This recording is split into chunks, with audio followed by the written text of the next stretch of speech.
ओम नमः शिवाय। नमस्कार दोस्तों, स्वागत है आप सभी का आपके अपने YouTube चैनल खुशहाल ज़िंदगी में। दोस्तों, प्रत्येक महीने जब सूर्य और चंद्र का मिलन होता है, इसे हम अमावस्या तिथि के नाम से जानते हैं। और जब जब यह तिथि किसी विशेष दिन पड़ती है तो यह और भी अधिक महत्वपूर्ण हो जाती है। साल 2023 के फाल्गुन मास के कृष्ण पक्ष की अमावस्या तिथि सोमवार के दिन पड़ रही है। अमावस्या तिथि यदि सोमवार के दिन पड़ती है तो उसे सोमवती अमावस्या कहा जाता है। इस दिन स्नान, दान व व्रत, पूजा पाठ इत्यादि का विशेष महत्व है। सोमवती अमावस्या पर भगवान शिव और माता पार्वती और पीपल वृक्ष की पूजा करने का विधान है। सुहागिन महिलाएं इस दिन पति की दीर्घायु तथा उनकी उन्नति के लिए कामना करती है और इस दिन किए गए व्रत, पूजा पाठ, स्नान, दान का फल अक्षय होता है। अक्षय यानी कि जिसका कभी समाप्ति ना हो। मान्यता है कि इस दिन तीर्थ पर स्नान करने से कभी खत्म न होने वाले पुण्य फल की प्राप्ति होती है।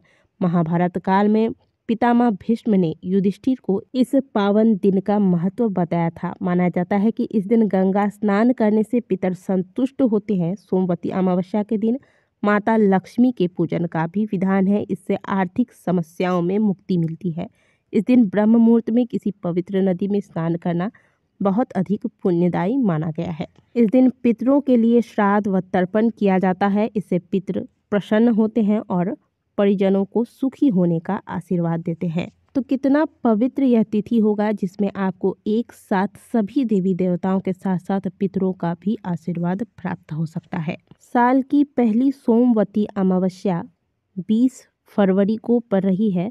19 फरवरी के शाम 4:18 से अमावस्या तिथि का प्रारंभ हो जाएगा और इस तिथि का समापन 20 फरवरी दोपहर 12:35 पर होगा। उदया तिथि के अनुसार 22 फरवरी को अमावस्या तिथि की प्राप्ति हो रही है और इस दिन सोमवार है, इसलिए यह सोमवती अमावस्या कहलाएगी। इस दिन स्नान दान का शुभ मुहूर्त होगा।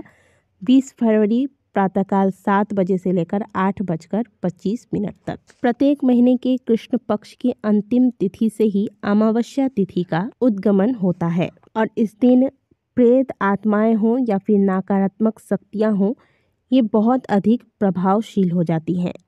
इसलिए चतुर्दशी और अमावस्या तिथि के दिन बुरे कार्य तथा नकारात्मक विचारों से दूरी बना के रखनी चाहिए।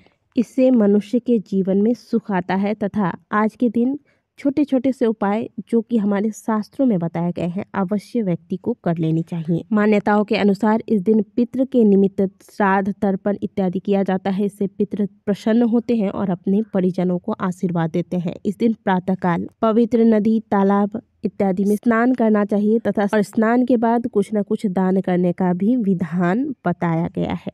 यदि आप पवित्र नदियों में स्नान नहीं कर सकते जाकर, तो ऐसे में आप घर में जो स्नान करते हैं इसमें गंगा जल मिलाकर फिर आप गंगा जी का ध्यान करके स्नान कीजिए। इस दिन स्नान करने के पश्चात सूर्य नारायण को, तुलसी माता को तथा पितरों को सभी को अर्घ देना चाहिए। आज के दिन दूध मिश्रित जल से तुलसी जी को सींचें और तुलसी जी को आज के दिन पान, फूल, हल्दी के गांठ इत्यादि अर्पित करें तथा तुलसी जी की 108 बार परिक्रमा करें। इससे दरिद्रता का नाश होता है तथा पुण्य फलों की प्राप्ति होती है। साथ ही हमारे पितृ भी तृप्त रहते हैं।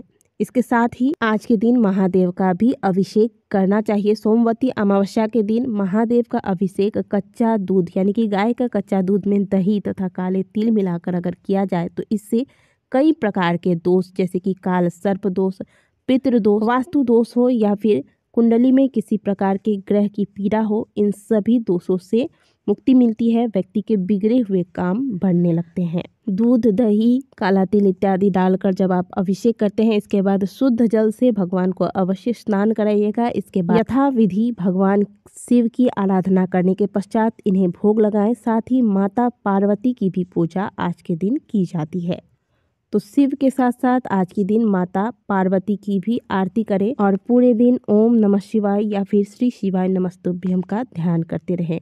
यदि व्रत करते हैं तो अच्छी बात है, व्रत नहीं करते तो आज के दिन शुद्ध सात्विक भोजन ले, भोजन में प्याज, लहसुन, मांस, मदिरा का त्याग किया जाता है। क्योंकि अमावस्या तिथि पितरों की तिथि होती है, ऐसे में पितरों के आत्मा शांति के लिए श्राद्ध, तर्पण इत्यादि किए जाते हैं। इससे पितृदोष से मुक्ति मिलती है। और कैसे जाने कि घर में पितृदोष लगा है?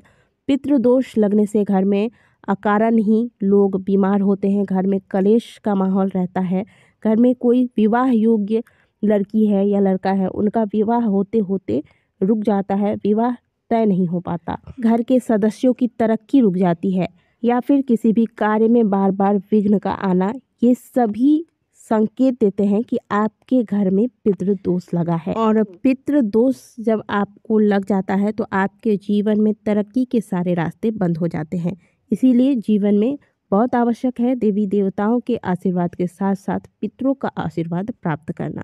तो पितरों के आशीर्वाद प्राप्त करने के लिए आज के दिन कुछ छोटे छोटे से उपाय किए जा सकते हैं। सोमवती अमावस्या के दिन पितरों का ध्यान करते हुए गंगा जल में काला तिल, गाय का कच्चा दूध, मिश्री, चावल, सफेद पुष्प एक लोटे में डालकर सोमवती अमावस्या के दिन पितरों का ध्यान करते हुए पीपल वृक्ष में ओम पितृभ्यो नमः मंत्र का जाप करें। साथ ही आज के दिन पीपल वृक्ष लगाना भी बहुत शुभ माना गया है। इससे भी पितरों की कृपा प्राप्त होती है। सोमवती अमावस्या के दिन भूल से भी महिलाएं बाल मत धोइएगा। सुहागिन महिलाएं पीपल वृक्ष में भगवान श्री हरि विष्णु और माता लक्ष्मी की पूजा करें, 5 प्रकार के फल चढ़ाएं और साथ ही कच्चे सूत को लेकर पीपल वृक्ष की 108 परिक्रमा करते हुए कच्चे सूत को बांधे। देखिए, गांठ नहीं लगानी चाहिए। जब भी आप सूत लेकर फेरे लगाते हैं किसी भी वृक्ष की, तो इसमें गांठ नहीं बांधनी चाहिए, आप इसे लपेट कर छोड़ दें, ठीक है। और फेरी लगाते वक्त आपको बात नहीं करनी चाहिए, बिल्कुल मौन होकर फेरी लगाएं। इससे महिलाओं के सौभाग्य में वृद्धि होती है। भगवान श्री हरि विष्णु, माता लक्ष्मी की कृपा के साथ साथ ही महिलाओं को पितरों की कृपा प्राप्त होती है और घर में खुशहाली का माहौल बना रहता है। महिलाओं के सौभाग्य में वृद्धि होती है। पीपल वृक्ष के नीचे आज के दिन बैठकर यदि ओम नमः शिवाय या फिर हनुमान चालीसा, और अगर आप शनि दोष से पीड़ित है तो शनि के मंत्र का जाप किया जाए तो जीवन की बड़ी से बड़ी समस्याएं समाप्त हो जाती है। इसके अलावा आज के दिन आप और कुछ करें ना करें, शाम को कुछ विशेष स्थानों पर दीपक अवश्य लगा लीजिएगा। एक सरसों के तेल से जला हुआ दीपक पीपल वृक्ष के नीचे आज के दिन अवश्य लगाइएगा। घर के आसपास यदि पीपल वृक्ष नहीं है, समी का वृक्ष है, तो समी के नीचे भी आप यह दीपक लगा सकते हैं। दूसरा दीपक घर के मंदिर में लगाना है। यह दीपक आप तिल के तेल से या फिर घी से लगाएं। इससे घर में सकारात्मक ऊर्जाएं बढ़ेगी और मन शांत रहेगा।